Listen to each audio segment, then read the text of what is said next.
এটা আরও একটু সন্তোষজনক মাত্রায় আসার দরকার ছিল।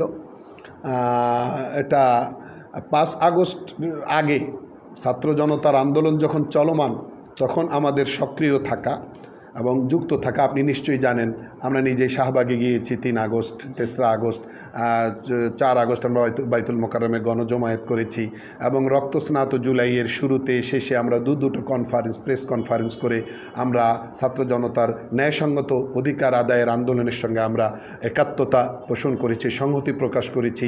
শেষে এসে আমরা কর্মসূচি দিয়েছি এবং ব্যানার ছাড়া তাদের সঙ্গে তাদের অনুরোধে সাড়া দিয়ে আমরা যুক্ত হয়েছি।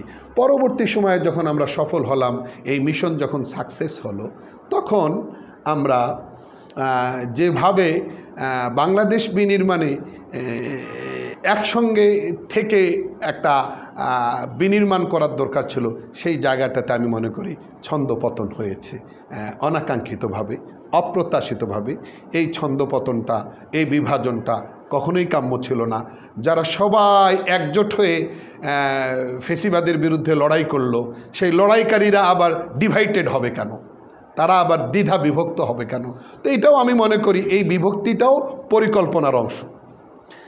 আমরা যেন এই পরিকল্পনাগুলো বুঝি এবং এর গভীরতা, এই পরিকল্পনার গভীরতাগুলো অনুভব করে আমরা যেন নিজেদেরকে, দেশকে, প্রিয় মাতৃভূমি বাংলাদেশকে আমরা যেন সুরক্ষিত রাখতে পারি, সেই দিকে আমাদের অগ্রসর হওয়া উচিত। আপনি বলছেন সন্তোষজনক মাত্রায় না, আশা করি ইনশাল্লাহ ঈদ পরবর্তী সময়ে এটা সন্তোষজনক মাত্রায় আসবে।